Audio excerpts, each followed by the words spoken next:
എന്നോടൊന്നും തോന്നരുത്. കുട്ടിയോടുള്ള സ്നേഹം കൊണ്ട് പറയുന്നതാ. ഇനി ഇവിടെ നിന്ന് ആപത്താ. അവൻ തിരിച്ചു വരുമ്പോ നിന്നെ ഇവിടെ കണ്ടാൽ എന്ത് ചെയ്യും? കൊന്നുകളയോ? അങ്ങനെ പേടിച്ചു പോകാനൊന്നും എന്നെ കിട്ടില്ല. എനിക്ക് രണ്ടിലൊന്നറിയണം. മോളെ, നിനക്കവന് ശരിക്കും അറിയാഞ്ഞിട്ടാ. എന്തെങ്കിലും മനസ്സിൽ വിചാരിച്ചാൽ അവനത് നടത്തിയിരിക്കും. അവൻ കാരണം മോക്ക് എന്തെങ്കിലും സംഭവിച്ചാൽ ഇതിലും കൂടുതൽ ഇനി എന്ത് സംഭവിക്കാൻ? ചേച്ചി എന്നോട് ക്ഷമിക്കണം.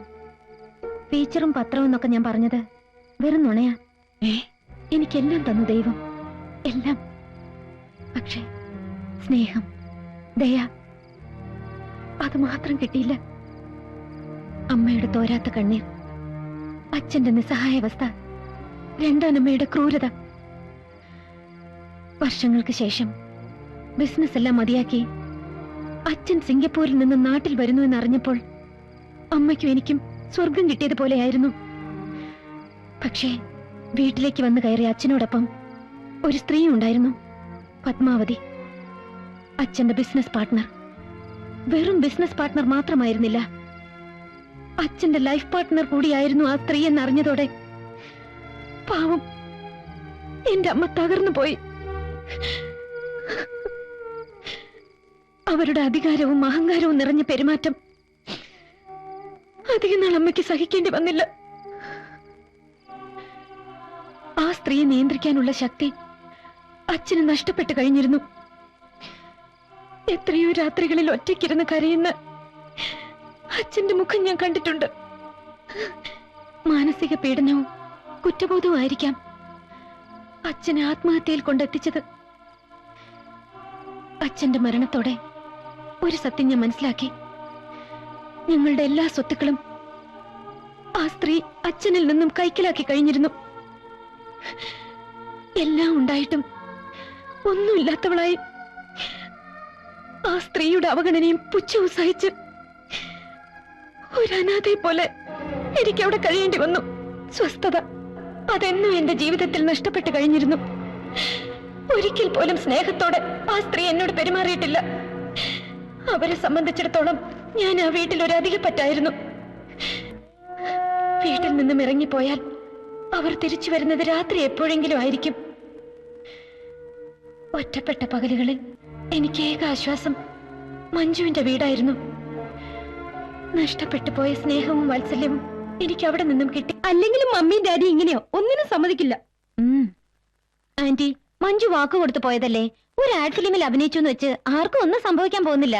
കലാതിലയം കിട്ടിയതിനു ശേഷം TV സീരിയലും മറ്റും അഭിനയിക്കാൻ എനിക്ക് എത്ര ഓഫേഴ്സ് വന്നറിയോ? അയ്യോ മോളെ, നീ എന്തൊക്കെ പറഞ്ഞാലും ശരി, കോഴ്സ് കഴിഞ്ഞിട്ട് മതി ഇതെല്ലാം. പ്ലീസ് അങ്കിൾ, അതിന് മഞ്ജുവിന് പെർമിഷൻ കൊടുത്തേ പറ്റൂ. എന്റെ ഒരു റിക്വസ്റ്റാ, ഒന്ന് പറയൂ ആന്റി. ആ എങ്കി സിന്ധു മോള് ഞങ്ങൾക്കൊരു വാക്ക് തരണം. മറ്റൊന്നുമല്ല, മോളുടെ കല്യാണക്കാരൻ തന്നെയാ. എന്റെ ചേച്ചിയുടെ മോനാ സുരേഷ്. ഡൽഹിയിലെ എയർഫോഴ്സിലാ. അയ്യോ, സുരേഷ് ആ യൂണിഫോം ഇട്ട് നിൽക്കുന്നതാണ് എന്ത് രസമാണെന്നറിയോ? മോള് മറ്റൊന്നും ആലോചിച്ച് വിഷമിക്കണ്ട. ദേ, ചിറ്റയെ കൊണ്ട് സമ്മതിപ്പിക്കുന്ന കാര്യം ഞങ്ങൾ ഏറ്റു. അല്ലേ ദേവകി? വലിയ ആർഭാടമൊന്നുമില്ലാതെ വളരെ ലളിതമായ രീതിയിൽ കല്യാണം നടത്തിയാൽ മതിയെന്ന സുരേഷിന്റെ അഭിപ്രായം. പത്മാവതി അമ്മ എന്ത് പറയുന്നു? ഓ, അങ്ങനെയെങ്കി അങ്ങനെ. ദേവകി, സിന്ധുവിനോട് ചായ കൊണ്ടുവരാൻ പറയ്. സിന്ധു,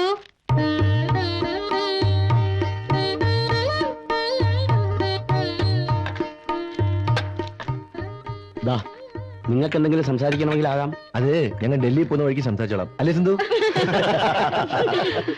അപ്പൊ എല്ലാം നമ്മൾ പറഞ്ഞ പോലെ തന്നെ അല്ലേ? വരുന്ന മാസം 10-ാം തീയതി കല്യാണം. അത് ഇവിടെ വെച്ച് നടത്തണമെന്ന് ഇപ്പൊ തന്നെ അങ്ങ് തീരുമാനിക്കാം. എന്താ പത്മാവതി? ഇത്രയൊക്കെ തീരുമാനിച്ച സ്ഥിതിക്ക് ഇത് നിങ്ങളൊക്കെ അങ്ങ് തീരുമാനിച്ചാ മതി. എല്ലാ പ്രതീക്ഷകളും അസ്തമിക്കുകയായിരുന്നു. അച്ഛനും അമ്മയും ഉണ്ടായിരുന്നെങ്കിൽ എന്നാശിച്ചു പോയ നിമിഷം. കുട്ടി പോയി ഡ്രസ് ചേഞ്ച് ചെയ്ത് വരും. ഞാൻ പോയി ഡ്രസ് മാറ്റിട്ട് ഞങ്ങളും വരാം. ശരി. കുട്ടിയുടെ പെർഫോമൻസിനെ കുറിച്ച് എല്ലാവർക്കും നല്ല അഭിപ്രായമാണ്. താങ്ക്സ്. ആ, അടുത്ത ഡ്രസ് ചേഞ്ച് ചെയ്താ. അയ്യേ, ഞാൻ ഈ ചുരിദാർ ഇട്ടോളാം. ശരീരം മുഴുവനും മൂടിപ്പൊതിഞ്ഞു നിന്നാ ഒരു അട്രാക്ഷനും ഉണ്ടാവില്ല. ഇതൊരു ആഡ് ഫിലിം അല്ല കുട്ടി. ആ, ഷൂട്ട് ചെയ്യുമ്പോഴേ പറയണമെന്ന് വിചാരിച്ചതാ. ഇതൊക്കെ മൂടി വയ്ക്കുന്നത് എന്താ ഇത്? ഇതൊന്നും എനിക്കിഷ്ടമല്ല. ഇത്ര മോഡേൺ ആയിട്ട് അഭിനയിക്കണമെന്ന് എന്നോട് പറഞ്ഞിട്ടില്ല. ഈ ഡ്രസ്സിടാൻ എനിക്ക് ബുദ്ധിമുട്ടുണ്ട്. കുട്ടിക്ക് ഇഷ്ടമല്ലെങ്കിൽ ഞാൻ നിർബന്ധിക്കുന്നില്ല. Take it easy. Okay, bye.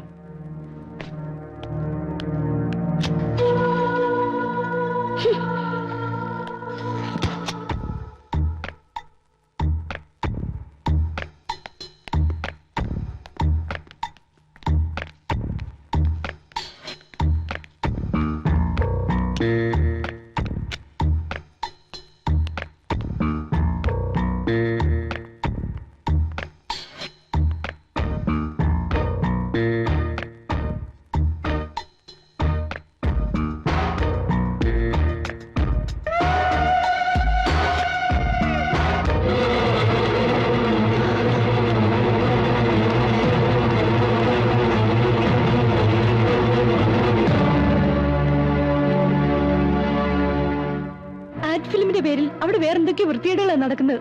നമുക്കുടനെ പോലീസിൽ വിവരം അറിയിക്കണം. അത് വേണോ? വേണം. നിന്നെ പോലെ ഒന്നും അറിയാത്ത പാവം പെൺകുട്ടികൾ ഇനി അവരുടെ വലയിൽ ചെന്ന് വീഴുന്നതിന് മുമ്പേ പോലീസ് വിവരം അറിയിച്ചേ പറ്റൂ.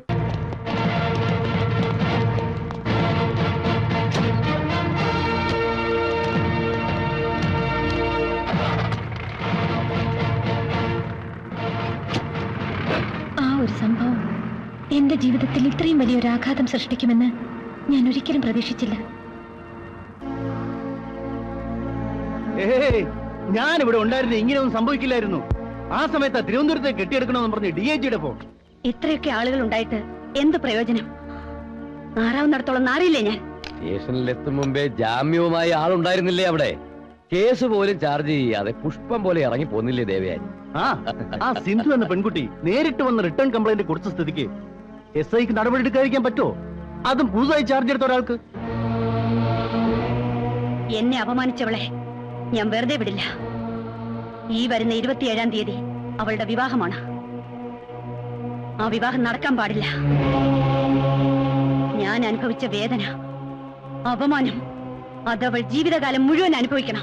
സംഭവമല്ല ഒതുക്കിയ സ്ഥിതിക്ക് ഈ ഒരു വാശിയുടെ ആവശ്യമുണ്ടോ? ഉണ്ട്. അല്ലെങ്കിൽ ഈ ദേവയാനി ജീവിച്ചിരുന്നിട്ട് കാര്യമില്ല. സിന്ധു, അവളെ ഞാൻ കുത്തുവാള എടുപ്പിക്കും. ഇതെന്റെ ശപഥമാണ്. പാഞ്ചാലി ശപഥം എന്നൊക്കെ പറയുന്ന പോലെ ദേവയാനി ശപഥം അല്ലേ? അതെ, ഈ ശപഥം നിറവേറ്റാൻ സേതു സാർ എന്നെ സഹായിച്ചേ പറ്റൂ. ദേവയാനി ഇമോഷണൽ ആവണ്ട. അപ്പോൾ നേരെ ദേവയാനിക്ക് എന്താ വേണ്ടെന്ന് വെച്ചാ ചെയ്തു കൊടുത്തേക്ക്. ശരി.